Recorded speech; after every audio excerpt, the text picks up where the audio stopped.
Good morning students. हम बात कर रहे थे मानव के रक्त परिसंचरण तंत्र के बारे में, और रक्त परिसंचरण तंत्र के इस भाग में आज हम बात करेंगे हृदय के बारे में, हृदय की बाह्य संरचना के बारे में और हृदय की आंतरिक संरचना के बारे में। तो जो हमारा हृदय है या मनुष्य का हृदय है, एक पेशीय अंग है जो मनुष्य में एक मुट्ठी के आकार का, लगभग मुट्ठी के आकार का होता है। और इसकी उत्पत्ति बात करें तो इसकी उत्पत्ति मध्य जन स्तर से होती है।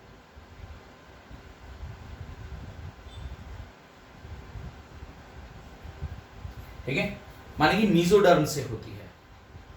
अगर बात करें हृदय की स्थिति के बारे में, तो हृदय वक्ष गुहा में स्थित होता है। आप देख पा रहे हैं ये दो फेफड़े हैं, इन दोनों फेफड़ों के मध्य में वक्ष गुहा ऊपर की तरफ है, वक्ष गुहा में स्थित होते हैं, और दोनों फेफड़ों के मध्य स्थित होता है। क्लियर? अगले डायग्राम में और ज्यादा क्लियर देखते हैं हम इसे। तो ये जो हृदय है, ये डायफ्राम के ऊपर, यहां पर हमारा हृदय है, दिखाई दे रहा है, पसलियों के भीतर सुरक्षित रहता है। डायफ्राम जो है पेशीय पर्दा, यहां देख पा रहे हैं, ये पेशीय पर्दा है, इसके ऊपर की तरफ स्थित होता है।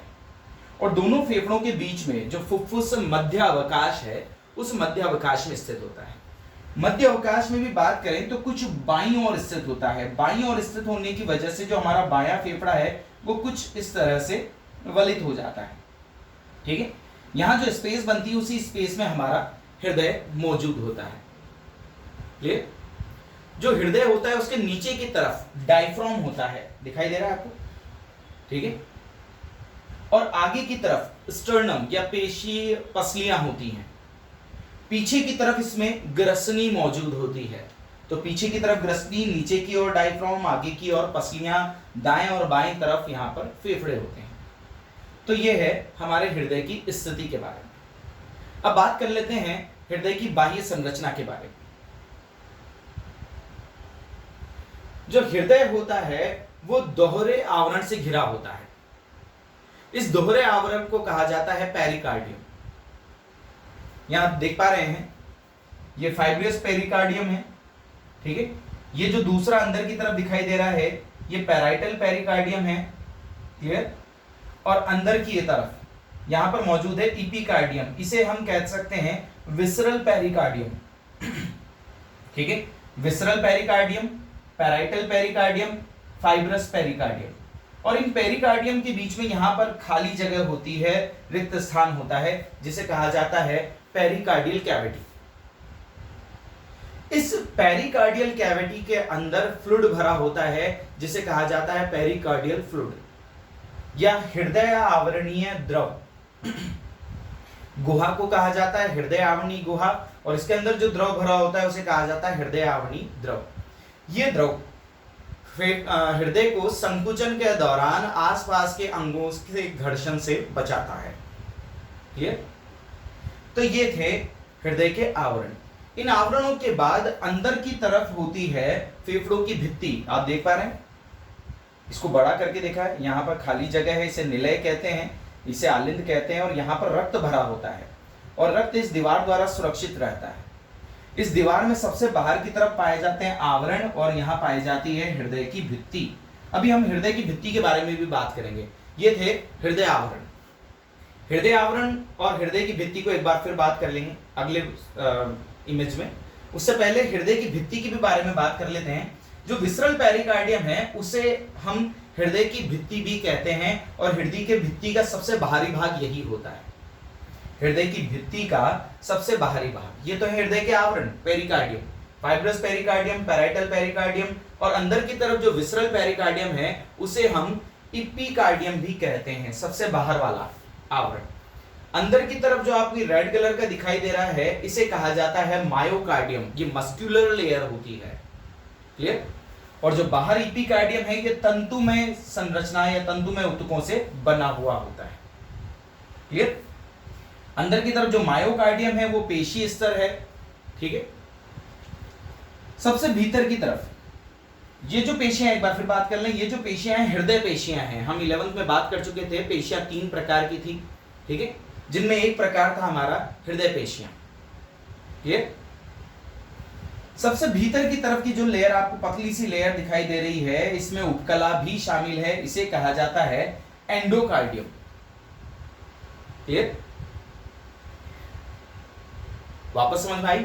जो मिडल एरिया है वो पेशियों का बना हुआ है और केवल यहां ही पर ही पेशियां जो पाई जाती हैं वो स्पेसिफिक होती हैं, हृदय पेशियां इन्हें कहते हैं। 3 पेशियां, कंकाल पेशियां, चिकनी पेशियां और हृदय पेशियां। कंकाल पेशियां हमारी हड्डियों को जोड़ने का काम करती हैं और गति प्रदान करती हैं। चिकनी पेशियां हमारे अंतरांगों, आहार नाल आदि में संकुचन के लिए जिम्मेदार है और केवल हृदय पेशियां हृदय में ही पाई जाती हैं। ठीक है? और कहां पाई जाती है? मायोकार्डियम वाले एरिया में। ठीक है? इस संरचना को और ज्यादा हम डिटेल बात कर लेते हैं। यहां आपको दिख रहा है, ये है फाइब्रस पेरिकार्डियम। फाइब्रस पेरिकार्डियम के अंदर पैराइटल पेरिकार्डियम की लेयर है, उसके बाद खाली जगह है, खाली जगह के बाद आती है विसरल पेरिकार्डियम जो कि इपिकार्डियम ही है एक तरह से। ठीक है? इपिकार्डियम के बाद वाला जो भित्ति, ये यहां से लेकर यहां तक की भित्ति है, दिखाई दे रही है, यहां से लेकर ये भित्ति है, यहां से लेकर यहां तक, और पीछे की तरफ वो आवरण है। आवरण और आवरणों के बीच की ये गुहा जिसमें द्रव भरा होता है। ठीक है? Pericardial fluid. भित्ति है, भित्ति में इपिकार्डियम, मायोकार्डियम और एंडोकार्डियम। ठीक है? देख पा रहे हैं, ये गुहा है, गुहा में भित्ति है, भित्ति में, भित्ति के बाहर की तरफ ये आवरण है। तो आवरण अलग है और भित्ति अलग है, मैं इसलिए इसको बार बार दोहरा रहा हूं। ठीक है? कई बार भित्ति और आवरण में कंफ्यूजन हो जाता है। क्लियर? वापस देखिए, ये है एंडोकार्डियम, दिख रहा है आपको, ये रेड कलर का जो है वो मायोकार्डियम है। ठीक है? और जो इस ब्लू कलर के बाहर की तरफ यहां पर जो एक पतली लेयर दिखाई दे रही है वो है इपिकार्डियम। ठीक है? क्लियर? इपिकार्डियम के बाद ये ब्लू कलर का जो दिखाई दे रहा है ये कैविटी है जिसके अंदर भरा हुआ होता है पेरिकार्डियल फ्लूइड, और बाहर की तरफ होते हैं आवरण, पैराइटल आवरण, पैराइटल पेरिकार्डियम, और बाहर की तरफ जो होता है वो कहलाता है फाइब्रस पेरिकार्डियम। क्लियर? तो ये थे आवरण और भित्तियां। भित्तियों में और आगे बात कर लेते हैं, यहां पर और ज्यादा क्लियर है। एंडोकार्डियम, मायोकार्डियम, इपिकार्डियम, ठीक है, ये फाइब्रस पेरिकार्डियम और ये पैराइटल पेरिकार्डियम। इपिकार्डियम और विसरल पेरिकार्डियम सेम होता है, एक ही चीज होती है। ठीक है? लगभग लगभग, और इनके बीच में ये गुहा जिसमें फ्लूइड भरा हुआ होता है। इसी में इसको देख लो, ज्यादा हमें समझाने की आवश्यकता नहीं है इस चीज को। क्लियर है? चलें आगे। यहां भी देख पा रहे हैं हम एंडोकार्डियम, मायोकार्डियम, इपिकार्डियम, पैराइटल पेरिकार्डियम और फाइब्रस पेरिकार्डियम, और यहां पर है कैविटी, पेरिकार्डियल कैविटी जिसमें भरा होता है पेरिकार्डियल फ्लूइड। इसी भित्ति में आंतरिक भागों में हम बात करें तो यहां जो आपको ये छिद्र दिखाई दे रहे हैं ये रुधिर वाहिनियां हैं, माने कि जो भित्ति होती है उसमें भित्ति में रुधिर वाहिनियां पाई जाती हैं। लेकिन तंत्रिका कोशिकाओं का यहां पर अभाव होता है, तंत्रिकाएं नहीं पाई जाती, स्वायत्त तंत्रिकाओं के कुछ भाग पाए जाते हैं। क्लियर?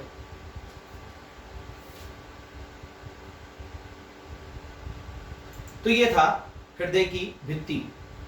नेक्स्ट बात हम कर लेते हैं हृदय की आंतरिक संरचना के बारे में।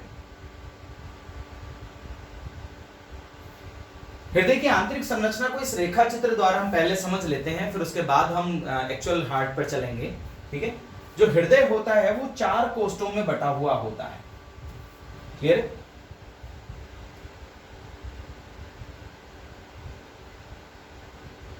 यहां देखा जाए तो ये 4 कोष्ठ हैं, ये एक कोष्ठ और ये दूसरा कोष्ठ, तो ऊपरी 2 कोष्ठ हैं और ये निचले 2 कोष्ठ हैं।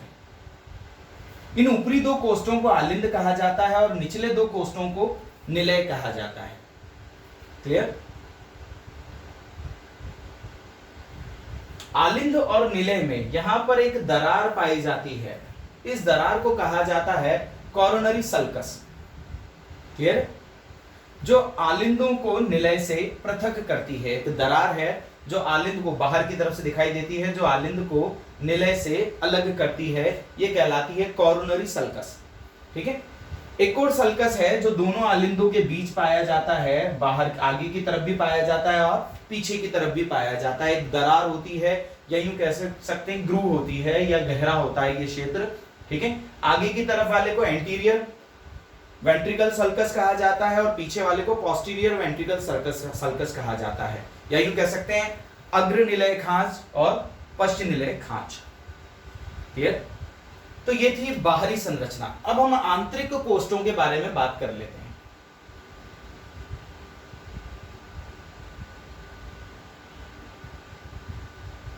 जो आंतरिक कोष्ठ है उन कोष्ठों की संख्या कितनी होती है? 4 होती है।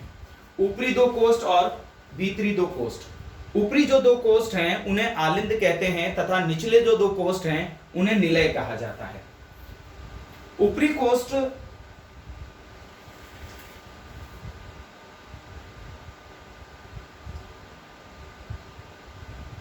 आकार में छोटे होते हैं, जबकि निचले जो 2 कोष्ठ होते हैं वो आकार में बड़े होते हैं।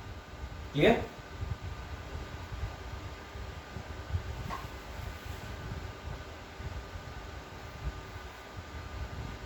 इन्हीं धमनियों को और इन कोष्ठों में रुधिर वाहिनियां या तो अंदर खुलती हैं या फिर बाहर की तरफ निकलती हैं। निलय से निकलने वाली जो वाहिनियां हैं उन्हें कहा जाता है धमनियां, और जो आलिंदों में रक्त को लेकर आती हैं उन्हें कहा जाता है शिराएं। ये तो थी कोष्ठों की बात। हम वाहिनियों की भी बात कर लेते हैं जो कोष्ठों से जुड़ी हुई होती हैं। सबसे पहले बात करते हैं बाएं आलिंद के बारे में। हमने वापस कहा आलिंद में जो रक्त लेकर आती हैं वो शिराएं हैं, और जो निलय से रक्त लेकर जाती हैं वो धमनियां हैं। सबसे पहले बाएं आलिंद के बारे में बात करते हैं। जो बायां आलिंद है उस बाएं आलिंद में 4 रुधिर वाहिनियां उपस्थित होती हैं जो रक्त को लेकर आती हैं। 2 रुधिर वाहिनियां दाएं फेफड़े से और 2 रुधिर वाहिनियां बाएं फेफड़े से रक्त को लेकर आती है। यह रक्त शुद्ध रक्त होता है। हम इसे रेड एरिया से कवर कर देते हैं। यह शुद्ध रुधिर होता है। ऑक्सीजन रुधिर होता है जो फेफड़ों से आता है। फेफड़ों में यह ऑक्सीकृत होकर आता है बाएं आलिंद में। क्लियर है? वहीं दूसरी ओर बात करें दाएं आलिंद में, तो दाएं आलिंद में शरीर से रक्त आता है और अनाक्सीकृत रक्त आता है। एक वाहिनी ऊर्ध्व महाशिरा और दूसरी वाहिनी निम्न महाशिरा होती है। क्लियर? हम इसको दूसरे डायग्राम से बात कर लेते हैं।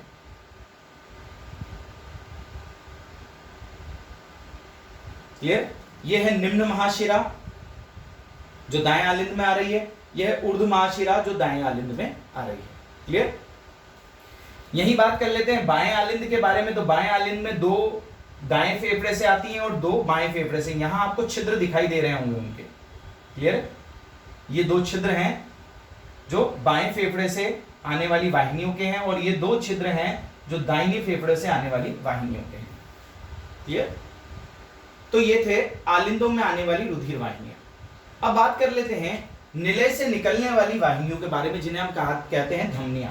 तो दाएं निलय से जो रक्त को लेकर जाती हैं, यह अनाक्सीकृत रुधिर होता है। फिर यह अनाक्सीकृत रुधिर आलिंद से निलय में जाता है, और यह अनाक्सीकृत रुधिर फिर एक महाधमनी के द्वारा, जिसे फुफ्फुसीय महाधमनी कहते हैं, फुफ्फुसीय महाधमनी के द्वारा बाहर निकलता है। यह फुफ्फुसीय महाधमनी आगे चलकर 2 भागों में विभक्त हो जाती है। एक दाएं फेफड़े में रक्त ले जाती है और एक बाएं फेफड़े में रक्त ले जाती है। यह अशुद्ध रुधिर दाएं और बाएं फेफड़ों में जाकर शुद्ध होता है। क्लियर? दूसरी बात करते हैं बाएं निलय के बारे में। जो बाएं निलय होता है उसमें रक्त आता है बाएं आलिंद से, और यह ऑक्सीजनित होता है। यह ऑक्सीजनित रुधिर महाधमनी द्वारा बाहर निकलता है, जो बात आगे जाकर ऊपरी और निचली महाधमनी में विभक्त हो जाता है। क्लियर? ये संपूर्ण शरीर को शुद्ध रक्त पहुंचाने का कार्य करते हैं। क्लियर? नेक्स्ट बात करते हैं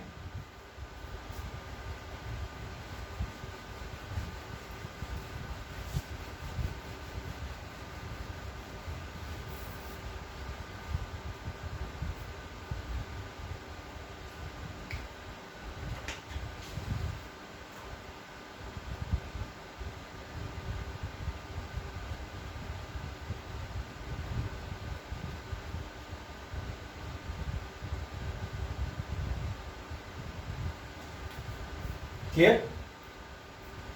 तो यहीं पर एक रुधिर वाहिनी है जो हृदय को रक्त पहुंचाती है शुद्ध वाला, और वहां से अशुद्ध रुधिर को लेकर आती है। इसके बारे में डिटेल नेक्स्ट टॉपिक में हम बात कर लेंगे। आगे बात कर लेते हैं कपाटों के बारे में।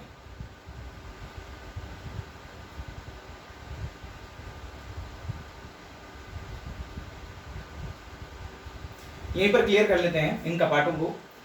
तो दोनों आलिंद एक दूसरे से एक कपाट द्वारा पृथक रहते हैं। यहीं पर बात कर लेते हैं जिसे कहा जाता है अंतरा आलिंद पट। ये अंतरा आलिंद पट में यहां पर एक गर्त पाया जाता है, जिस गर्त को कहा जाता है फोसा ओवेलिस।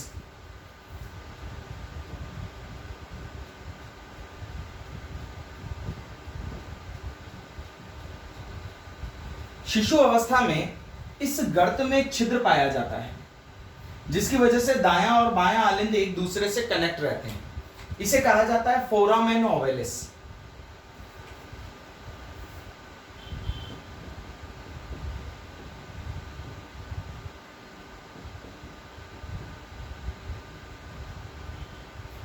इस फोरामेन ओवेलिस के बारे में एक बात कही जाती है कि जब शिशु बड़ा होता है तो कई बार ये छिद्र नहीं भर पाता। शिशु के जन्म के बाद ये छिद्र बंद हो जाता है, लेकिन कुछ शिशुओं में रह जाता है। इसे ही कहा जाता है हृदय में छेद होना।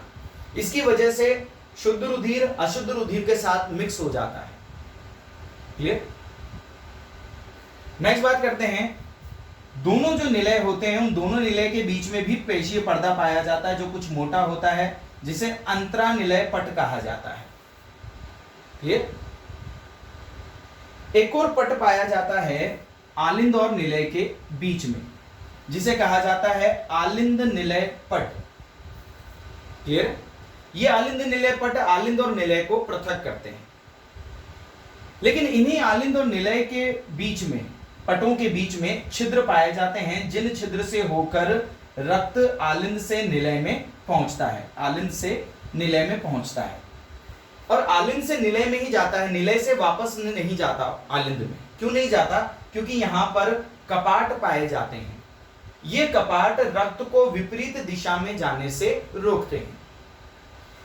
जो बायां आलिंद है, बायां आलिंद में द्विवलन कपाट पाए जाते हैं, और जो दायां आलिंद है, उस दायां आलिंद में त्रिवलन कपाट पाए जाते हैं।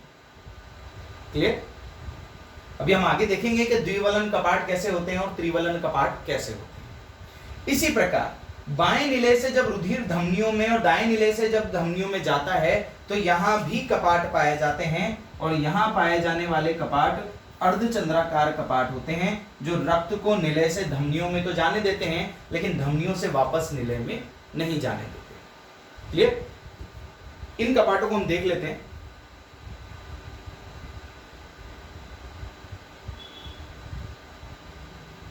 यहां देख पा रहे हैं, ये त्रिवलन कपाट है और ये द्विवलन कपाट है। रक्त के आने पर ये द्विवलन कपाट खुल जाते हैं, ये लेकिन वापस रक्त को ऊपर नहीं जाने देते।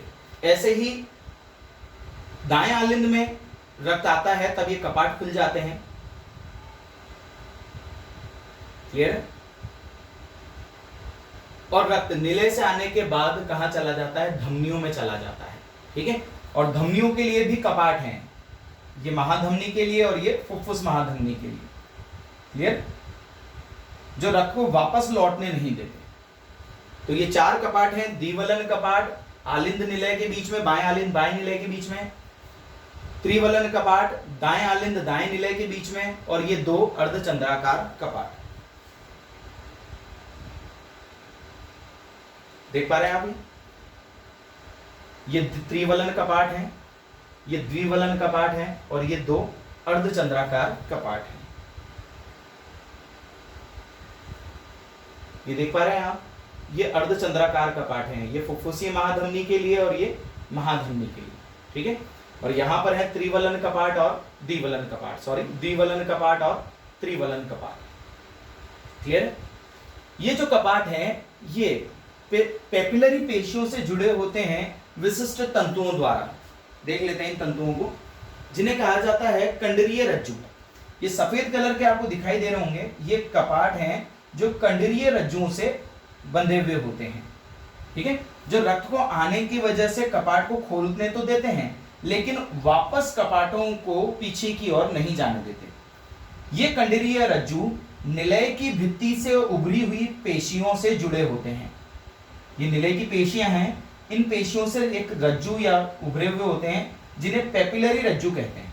ये पेपिलरी रज्जु इन कंडराओं से जुड़े हुए होते हैं और ये कंडराएं कपाटों से जुड़ी होती हैं। ये कंडराएं कपाटों को विपरीत दिशा में खुलने से रोकती हैं। क्लियर?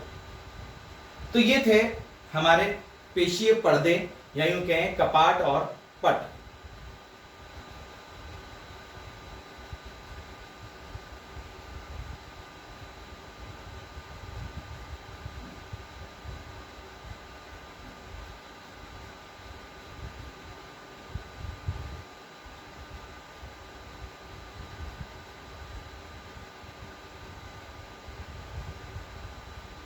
यहां भी देख पा रहे हैं ये कंडराएं हैं, ठीक है, जो इन कपाटों को विपरीत दिशा में खुलने से रोकती हैं। इधर तो खुलने देती हैं, उधर की तरफ नहीं खुलने देती।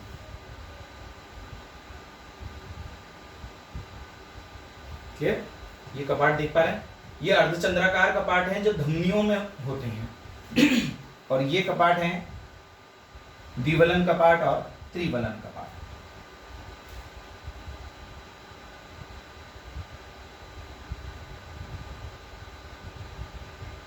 ठीक है, जब रक्त आता है आलिंदों से निलय में तब दोनों कपाट खुलते हैं और जब वापस रक्त जाता है तो ये दोनों कपाट खुलते हैं।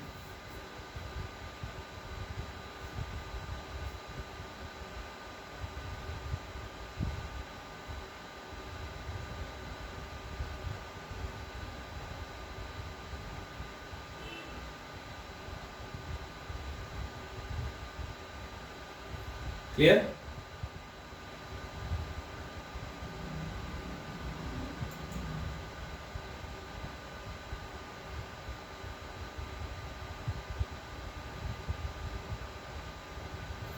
यहां निलय की भित्ति के बारे में भी बात कर लेते हैं कि जो बाएं निलय की भित्ति होती है वो दाएं निलय की भित्ति की तुलना में कई गुना मोटी होती है, क्योंकि यही वो निलय है जो पूरे रक्त में रुधिर को पंप करता है और रुधिर में पूरे रुधिर को पंप करने या पूरे शरीर में पंप करने की वजह से यहाँ प्रेशर ज्यादा होता है। इसी प्रेशर को संभालने के लिए ये भित्ति क्या होती है? मोटी होती है। क्लियर? जबकि दाएं निलय की भित्ति पतली होती है।